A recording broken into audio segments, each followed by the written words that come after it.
Welcome back to Investing Talk Podcast. Great to be back. Today, we're tackling a really critical question for you, our listener. Is Bitmine Immersion Technologies a good time to buy right now? Yeah, we've got a stack of recent filings and some analysis on this one. It's a highly volatile digital asset miner, often known by its ticker BMNR. And the sources, well, they reveal some pretty aggressive capital moves, but also significant risks. Things any potential investor really needs to wrap their head around. That's right. BMNR has positioned itself as this Ethereum pure play, which is interesting in itself. But the recent news involves massive fundraising, sure, but also substantial dilution risks and, frankly, some, well, contradictory insider activity. Exactly. So we're going to break down those strengths, like the big institutional support against the weaknesses, Yeah. mainly missing financials and that internal selling. Before we jump into all that detail, if you find this analysis helpful, please do remember to subscribe, like, and maybe leave us a comment. And hey, if there's a specific company you want us to look into next time, definitely leave that comment below too. Yeah, let us know. Okay, let's unpack this. We're talking about a digital asset miner, Bitmine Immersion Technologies, but this one's, different. What is BMNR's core narrative right now? Why are big Wall Street firms suddenly paying attention? Right. So BMNR has done I think, a phenomenal job carving out a specific niche here. They are strategically focused almost exclusively on Ethereum. That's their game. Yeah. The chairman's message is, well, it's loud and clear. They are driving this Ethereum supercycle narrative. That's the phrase they use. The company basically aims to be the only large-cap U.S. public equity offering direct, dedicated Ethereum exposure. That unique positioning, that's key, isn't it? Why would a big institution, maybe a large fund manager, prefer buying BMNR instead of just, buying and holding Ethereum itself? Well, it comes down to accessibility, I think, and maybe diversification away from just Bitcoin, which dominates the narrative, right? Sure. For large institutions, especially those maybe constrained by certain investment mandates, BMNR offers a potentially high beta US-listed bet on the whole ETH ecosystem. It's just an easier way, perhaps, to get exposure to Ethereum's potential growth without wrestling with the custody or maybe the regulatory complexities of holding the coin directly. Right. Makes sense. And that strategy, it just got a massive vote of confidence, didn't it? Let's talk about that September 2025 direct offering. They secured some serious capital. They absolutely did. BMNR completed a $365.24 million registered direct equity offering. Wow. Yeah, that is a significant cash injection onto their balance sheet, a really big number. And what's really remarkable, and something our sources really highlight, is the price signal attached to this funding. That's pretty telling. Absolutely. Critically, this offering was priced at $70 per share. $70. 70. And to put that in context, that represented a 14% premium to the stock's prior closing price. Okay, wait. A 14% premium? Yes. Institutions didn't just buy in, they actually paid more than the market price at that moment. That's huge. Yeah. Given how volatile mining stocks are, and Yeah. as we'll get into, the lack of really comprehensive financials. Does this premium suggest maybe institutional FOMO, fear of missing out? Yeah. Or is there a genuine belief in management's ability to pull off this Ethereum-only strategy? Well, the sources seem to lean towards the latter, that it's a fundamental strategic bet. And you just have to look at who invested. Right, the names. Exactly. The offering attracted premier institutional investors. They specifically named firms like ARK, Cathie Wood's fund, Pantera, Kraken, Galaxy Digital Founders Fund. Wow, those are heavy hitters. This is not casual money. It's smart money, arguably endorsing the strategy pretty heavily. And if we connect this to the bigger picture, the reason they needed this capital is central to their bold ambition. This $365 million is earmarked specifically for massively increasing their ETH holdings. Okay. With a strategic stated goal, believe it or not, to acquire 5% of all circulating Ethereum. 5% of all ETH. That's audacious. That's huge. It is. If they actually succeed, that fundamentally transforms the company, doesn't it? From just a miner into basically a massive ETH treasury play. Yeah. What does that even require? Treasury management, compliance? Oh, it requires extreme boldness and probably flawless execution. It really turns them into a de facto institutional holding vehicle for Ethereum. If they execute this, they become a huge differentiator in the entire sector. It forces other players to react. But, of course, that kind of goal carries massive execution risk. Yeah, you'd think. Okay, so that cash infusion, it definitely stabilizes the balance sheet. Yeah. Validates the concept, maybe. So why then, with these premier institutional players, betting $365 million at $70 a share. Why are our sources still giving it a pretty bearish overall rating of only 4 out of 10? What are we missing? What's being overlooked here? Yeah, that's the million-dollar question, or maybe the $365 million question here. The problem is visibility. Despite the massive fundraising announcements, the latest SEC filings, well, they highlight a significant, really crucial information gap. There are essentially no verifiable figures for core financials. We're talking no explicit fiscal year revenue, no net profit data readily available, no operating margins, or detailed cash flow statements provided clearly to the market in these recent filings. Wow. So that absence of core metrics makes any kind of fundamental analysis, nearly impossible for someone thinking long term. Exactly. You're basically betting entirely on the narrative, on the story, not on proven operational results. Precisely. We simply cannot confirm near-term profitability or even historical profitability easily when the basic numbers are, well, missing or hard to find.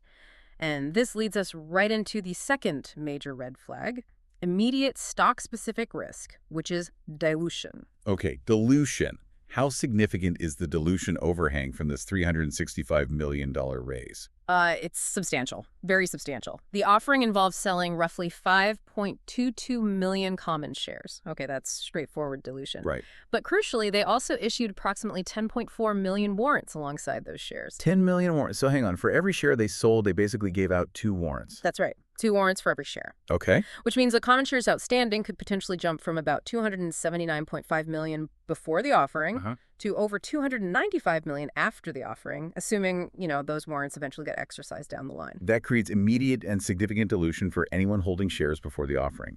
Your slice of the pie just got smaller. Instantly smaller. And those warrants, they also create a major technical ceiling on the stock price. How so? Well, a warrant is essentially a right to buy the stock later at a fixed price, right? The strike price for these new warrants is $87.50. $87.50. Okay. Yeah. So this means there's a massive overhang, basically the threat of nearly 10.5 million more shares potentially hitting the market if the price ever moves significantly above that $87.50 strike price. Ah, I see. That potential selling pressure acts like a gravitational ceiling, limiting how high the stock might go, at least in the near term. Okay, that makes sense. Let's pivot now to maybe the most contradictory finding in the sources, the insider activity. Yes. Because you have these major institutions buying in heavily at $70, seemingly validating the long-term vision. But at the same time, you have the CEO and director, Jonathan Robert Bate, being active on the sell side. This tension is absolutely critical for you, the listener, to understand. Bates filed multiple Form 144 notices in September. And a Form 144, that just means an insider has to tell the SEC they're planning to sell restricted shares, right? It's a signal. Exactly. It's a critical signal to watch for internal confidence, or maybe lack thereof. So what do these notices actually involve? Just selling? It involves both the sale and the pledging of large blocks of shares, possibly for loans. Pledging to. Yeah. And large insider selling, combined with pledging activity, often creates immediate uncertainty about how confident insiders really are about the share price direction. So you've got the outside world, the big money, validating the stock at a premium price. Right, at $70. While a key insider is basically liquidating or using their position as collateral. Right. It's kind of like, I don't know, the company just secured a huge corporate investment, but the CEO immediately sells his own furniture.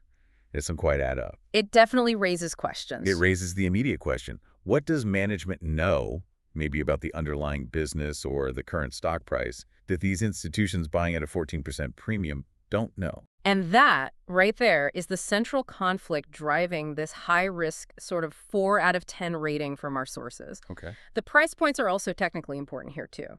The current stock price, as of late September, when this analysis was done, was hovering around $50.50. $50. So way below the institutional buy-in. Way below. This creates really high volatility, with technical analysis identifying floor support around $53.30, and that short-term upside resistance sitting right near that $70 institutional buy-in level. Makes sense, right? Yeah, $70, the magic number there. Okay, so the picture is severely mixed. You've got huge ambition, big institutional backing at $70 versus high risk, significant dilution, and a really concerning lack of financial transparency, all while the stock's at 50. Looking forward then, we have several dates circled on the calendar. What are the key inflection points coming up in the next, say, 3 months? Right. There are two immediate, tangible catalysts that should reveal some operational progress or lack thereof.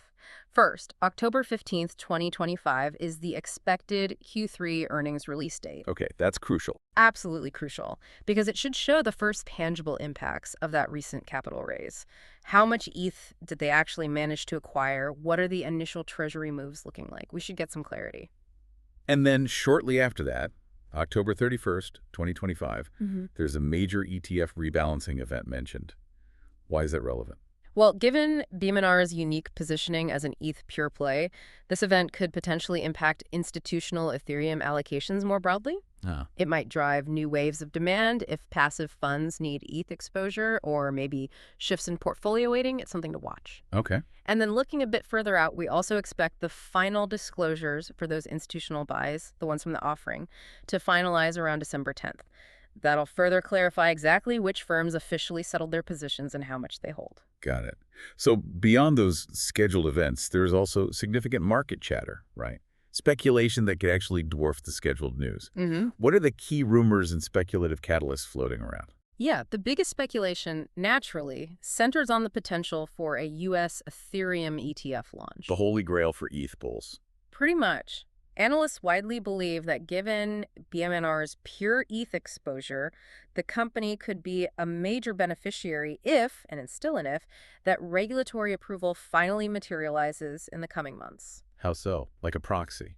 Perhaps, yeah. It could serve as a ready-made proxy for ETF buyers initially, or just benefit from the overall sector enthusiasm. Okay. And BMNR's aggressive fundraising and this plan to hoard ETH, that's fueling other rumors too, right? Maybe larger corporate moves, suggesting they might not stay independent forever. Exactly. The ongoing rumors of M&A, mergers and acquisitions, or maybe strategic partnerships are pretty significant here. BMNR is expanding capital base, and if they achieve it, substantial ETH holdings might attract acquisition interest, maybe from traditional financial institutions looking for crypto exposure, or perhaps rival blockchain firms just seeking scale. This kind of speculation, whether it pans out or not, tends to act as a sort of perpetual speculative floor under the stock price, regardless of its current profitability. Right, the what-if factor. So let's bring it all together. What does this all mean for you, the listener, considering a buy-now decision on a stock currently trading around $50? Well, our analysis summary lands on that pretty sober overall rating of 4 out of 10. It's not glowing. The trajectory really is going to be entirely shaped by the boldness of its capital allocation, that 5% goal, and the overall sector dynamics for Ethereum, not by current financial fundamentals, because we just don't have them clearly. Okay, so let's recap the compelling strengths again. You got high-profile institutional support with big names deliberately paying a $70 premium. Yep, that's a big plus. The major $365 million capital raise gives them firepower. Definitely. And that ambitious, potentially transformative goal to acquire 5% of all ETH. That's the dream scenario for bulls. Okay, now the critical weaknesses, which really demand caution. Right. First, the immediate and substantial dilution risk from all those shares, and especially the warrants. Okay. Second, that highly concerning insider selling and pledging activity happening right alongside the institutional buying. That's a weird look. Definitely a red flag. And third, the critical ongoing lack of verifiable core financial data. You're flying a bit blind on fundamentals. So if you're looking at this maybe just for the short term, as a trade, what does the technical analysis suggest? Well, short-term trading here faces extremely high volatility. It's really only suitable for highly risk-tolerant traders who understand these defined technical levels we mentioned. Right. You're basically looking at potential floor support around $53.30 and very strong resistance likely capping gains near that $70 institutional purchase price. Okay. For long-term investment, the sources really caution that it remains highly speculative, highly risky, until those core business metrics are clear and the strategic objectives, like actually hitting that 5% ETH goal, are proven out. Not just talked about, but achieved. So bottom line, you are betting purely on the strategy, the narrative, and Ethereum sector growth. Yes. Not on the verifiable profitability or operational efficiency of the company itself, at least not yet. Exactly. And the most compelling tension here, really the reason the stock is so fascinating to analyze right now, is that huge gap, the gap between those sophisticated institutional investors who paid a $70 premium back in September Yeah, and the current market price down at $50.50, especially when you remember a key insider was selling and pledging shares at the exact same time. it's quite the puzzle. Yeah. So the ultimate question you, the listener, need to ask yourself is this.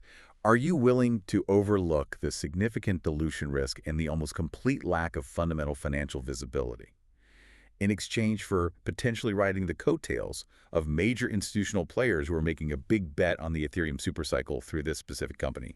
That's the real calculus for BMNR right now. Yeah, and maybe consider this. Who knows more? The institutions who just put down $365 million and willingly paid $70 a share. Or the management insider who was selling and pledging their own shares around the same time. That is something absolutely worth mulling over before making any kind of investment decision here. A real head-scratcher. Indeed. Well, thank you for joining us for this analysis. We really hope this knowledge helps you navigate this very complex stock.